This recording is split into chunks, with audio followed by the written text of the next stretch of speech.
വന്ദേ മാതരം. വന്ദേ മാതരം ആലാപത്തോടു കൂടിയിട്ട് ഈ വർഷത്തെ സ്വാതന്ത്ര്യ ദിന പരിപാടികൾ ആരംഭിക്കുകയാണ്.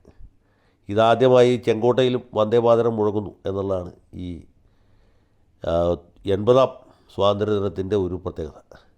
ഞാനിപ്പോൾ ആ ഭാഗത്തേക്ക് പോകുന്നില്ല.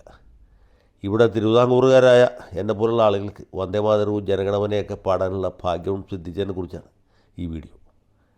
അതായത് നാട്ടുരാജ്യങ്ങളിൽ ജനിച്ച ആളുകൾ, തിരുവിതാംകൂറിലും കൊച്ചിയിലും ഭോപ്പാലിലും ജൂനഗഡിലും ഹൈദരാബാദിലും കാശ്മീരിലുമൊക്കെ ജനിച്ച ആളുകൾ അതാത് നാട്ടുരാജ്യങ്ങളിലെ പ്രജകളായിരുന്നു, പൗരന്മാരായിരുന്നില്ല.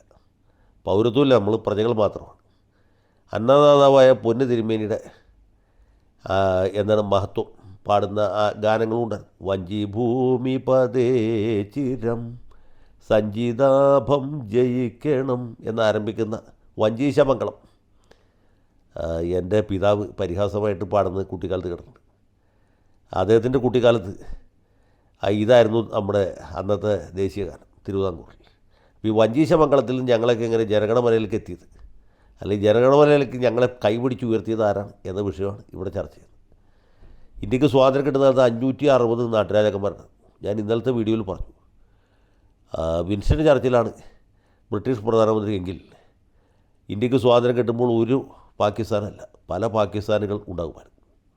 ഇന്ത്യ രണ്ടായിട്ടല്ല, പലതായിട്ട് വിഭജിക്കപ്പെടുമായിരുന്നു.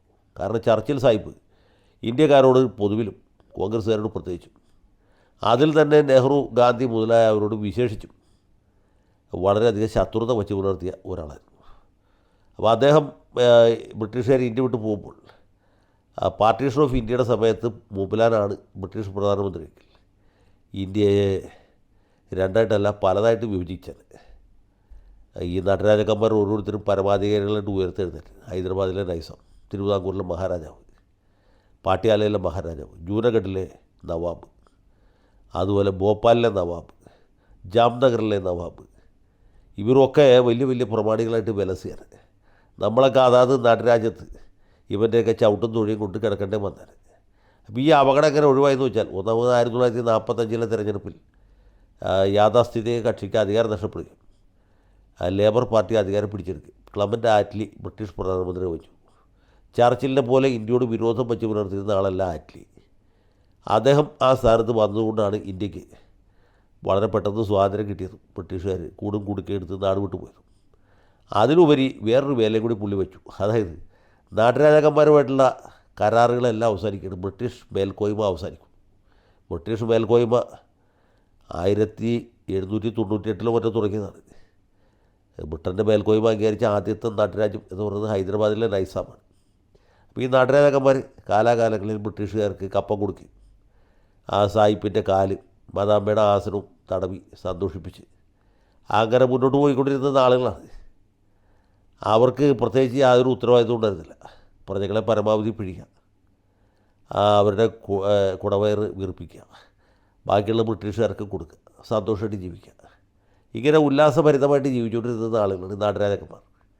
അപ്പോൾ ചർച്ചിലിരിക്കുന്ന സമയത്ത് ഇവർക്ക് പല വാഗ്ദാനങ്ങളും കൊടുത്തിരുന്നു. ഞങ്ങളിവിടുന്ന് പോകുമ്പോൾ നിങ്ങൾക്ക് പരമാധികാരം തിരിച്ചു തരാം, പിന്നെ നിങ്ങളുടെ പാടായി നിങ്ങൾക്ക് എങ്ങനെ വേണമെങ്കിലും സന്തോഷമായിട്ട് ജീവിക്കാം എന്നൊക്കെ പറഞ്ഞ് ഇവരെ തെങ്ങുമ്പോൾ കയറ്റുകയും വലിയൊരു സംഖ്യ ബ്രിട്ടൻ്റെ യുദ്ധ ഫണ്ടിലേക്ക് മൂപ്പിലാൻ ഈടാക്കി വെച്ചു. ഇവർ ചോദിച്ചതിൽ കൂടുതൽ കൊടുത്തു. കാരണം എന്താ വെച്ചാൽ ഇപ്പോൾ പരമാധികാരം ലഭിക്കാൻ പോവുകയുള്ളൂ, മേൽക്കോയ്മ അവസാനിക്കുകയാണ്. പക്ഷേ ആറ്റ്ലി വന്നപ്പോൾ അതിന് ആപ്പ് വെച്ചു. പുള്ള പേര് ശരിക്കും ആറ്റ്ലി എന്നല്ല, ആപ്പുലി എന്നായിരുന്നു. അങ്ങനെ ഒരു ഗംഭീരമായ ആപ്പ് മൂപ്പിലാൻ കരുതി വെച്ചു. പക്ഷേ ഈ ഫെബ്രുവരി 20 ആറ്റ്ലിയുടെ പ്രഖ്യാപനത്തിൽ പോലും വേണമെങ്കിൽ നാട്ടുരാജാക്കന്മാർക്ക് സ്വതന്ത്രമായി നിൽക്കാം എന്ന ഒരു ക്ലോസ് ഉണ്ടായിരുന്നു. അതിനെ എങ്ങനെ വ്യാഖ്യാനിക്കും എന്നുള്ളതിന് മാത്രം പ്രശ്നമുണ്ടായിരുന്നു. അപ്പോൾ നമ്മുടെ സർദാർ പട്ടേലും അദ്ദേഹത്തിൻ്റെ പ്രധാന ഡെപ്യൂട്ടി ആയിരുന്ന VP മേനോനും കൂടിയാണ് നാട്ടുരാജാക്കന്മാർക്ക് ആപ്പ് വയ്ക്കാൻ തീരുമാനിച്ചത്. ആ ആപ്പാണ് സത്യത്തിൽ മൗണ്ട് ബാറ്റൻ പ്ലാൻ എന്ന പേരിൽ പ്രഖ്യാപിതമായ 1947 ഈ പദ്ധതി, മൗണ്ട് ബാറ്റൻ പ്ലാൻ അഥവാ ജൂൺ 3 പ്ലാൻ. ആ ജൂൺ 3 പ്ലാനിൽ പറഞ്ഞതെന്ന് വെച്ചാൽ 2 പുത്രിക രാജ്യങ്ങളുണ്ടാവും. ഒന്ന് ഇന്ത്യ, മറ്റൊന്ന് പാകിസ്ഥാൻ. അത് മതത്തിൻ്റെ അടിസ്ഥാനത്തിലാണ്. നാട്ടുരാജ്യങ്ങളെ സംബന്ധിച്ചുള്ള അവർക്ക് തന്നെ തീരുമാനിക്കാം. ഒന്നുകിൽ ഇന്ത്യയിൽ ചേരാം, അല്ലെങ്കിൽ പാകിസ്ഥാനിൽ ചേരാം. അതുമല്ലെങ്കിൽ സ്വതന്ത്രമായി നിൽക്കാം. പക്ഷേ ഒരു ചെറിയ വ്യത്യാസമുണ്ട്. ഈ ബ്രിട്ടീഷ് ഗവൺമെൻറ് 2 രാജ്യങ്ങളെ മാത്രമേ അംഗീകരിക്കുള്ളൂ. ഒന്ന് ഇന്ത്യ, മറ്റൊന്ന് പാകിസ്ഥാൻ. ഈ നാട്ടുരാജ്യങ്ങൾ സ്വാതന്ത്ര്യം പ്രഖ്യാപിച്ചാൽ അതിനെ ബ്രിട്ടീഷ് ഗവൺമെൻറ് അംഗീകരിക്കില്ല. ബ്രിട്ടീഷ് ഗവൺമെൻറ് അംഗീകരിക്കാത്തിടത്തോളം കാലം ലോകത്ത് വേറൊരു രാജ്യവും അംഗീകരിക്കില്ല. ഗോട്ടിമാല പോലും അംഗീകരിക്കില്ല, അല്ലെങ്കിൽ മഡഗാസ്കർ പോലും അംഗീകരിക്കില്ല. പാപ്പുവ ന്യൂഗിനിയ പോലും ഈ ഹൈദരാബാദ് നൈസാമിനെയോ അല്ലെങ്കിൽ തിരുവിതാംകൂർ മഹാരാജാവിനെ അംഗീകരിക്കില്ല. അപ്പോൾ ഇവരുടെ അധികാരം ലോകം അംഗീകരിക്കില്ല, അവരുടെ ആപ്പീസ് പൂട്ടും. ഇത് സത്യം പറഞ്ഞ് ഈ നാടുവാഴികൾക്ക് വലിയ ഷോക്കായിരുന്നു. അങ്ങനെയാണ് ഈ നാട്ടുരാജ്യങ്ങളൊക്കെ ഒന്നുകിൽ ഇന്ത്യയിൽ അല്ലെങ്കിൽ പാകിസ്ഥാനിൽ ലയിക്കേണ്ടത്. പിന്നെ പട്ടേലും BP മാൻ്റെ കൂടി ബലം പ്രയോഗിച്ചും കൂത്തിന് പിടിച്ചും കൊങ്കയ്ക്ക് പിടിച്ചും ഒക്കെ ഒരുപാട് പേരെ ഇന്ത്യയിൽ ലയിപ്പിച്ചു. അന്ന് ഇടംതിരിക്കുന്ന ആൾക്കാർ ഒന്ന് നമ്മുടെ മഞ്ചീശമംഗളം പാടിയിരുന്ന തിരുവിതാംകൂർ മഹാരാജാവ്, പുള്ളി കുറച്ച് നേരം ആലോചിച്ചു. പിന്നെ CPക്ക് വെട്ടിയിട്ടിപ്പോൾ മൂപ്പിലാൻ ചേരാൻ തീരുമാനിച്ചു, പുള്ളി ചേർന്നു. അതുപോലെ കാശ്മീർ മഹാരാജാവ്, പുള്ളി ഒരുപാട് ദിവസം ആലോചിച്ചു. പിന്നെ പാകിസ്ഥാൻകാർ ഒരു ഭാഗം കയ്യേറിയപ്പോൾ പുള്ളിക്ക് മനസ്സിലായി ഇത് ശരിയാവില്ല. അപ്പോൾ ഇന്ത്യയിൽ ലയിച്ചു. പിന്നെ ജൂനഗഡിലെ നവാബ്, പുള്ളി പാകിസ്ഥാനിൽ ചേരാൻ തീരുമാനിച്ചു. പക്ഷേ ചേരാൻ പറ്റിയില്ല. ഇന്ത്യ പട്ടാളത്തെ അയച്ച് ആ സ്ഥലം കൈക്കലാക്കി. ഏറ്റവും പ്രധാനപ്പെട്ട ആളെന്ന് പറയുന്നത് ഹൈദരാബാദിലെ നൈസാമായിരുന്നു. നൈസാം ഒരു കൊല്ലത്തിലധികം പിടിച്ചു. 47 ഇന്ത്യക്ക് സ്വാതന്ത്ര്യം കിട്ടിയിട്ട് 48 സെപ്റ്റംബറിലാണ് നൈസാമിൻ്റെ കഴുത്തിന് പിടിച്ച് അയാളെ കളസം ഊരി മാറ്റിയിട്ട് ഹൈദരാബാദിനെ ഇന്ത്യയിൽ ലയിപ്പിച്ചത്. അപ്പോൾ ഇതിൻ്റെ എന്താ ശരിക്കുള്ള ആണി എന്ന് പറയുന്നത് ആറ്റ്ലിയാണ്. ആറ്റ്ലി ഈ പ്രഖ്യാപനം നടത്താനായിട്ട് മൗണ്ട് ബാറ്റനെ ലയിപ്പിക്കുമ്പോൾ ഒന്നുകിൽ ഇന്ത്യ അല്ലെങ്കിൽ പാകിസ്ഥാൻ എന്ന് തീരുമാനിച്ചു. നാട്ടുരാജ്യങ്ങൾക്ക് സ്വതന്ത്രമായിട്ട് നിൽക്കാം, പക്ഷേ ഇരിക്കാൻ പറ്റില്ല. ഇരിക്കണമെങ്കിൽ വിദേശ രാജ്യങ്ങൾ അംഗീകരിക്കണം, ബ്രിട്ടൻ അംഗീകരിക്കണം, ആരും അംഗീകരിക്കില്ല. അംഗീകരിക്കാത്തതുകൊണ്ട് നാട്ടുരാജ്യങ്ങൾക്ക് സ്വാതന്ത്ര്യം ഇല്ലാതായിപ്പോയി.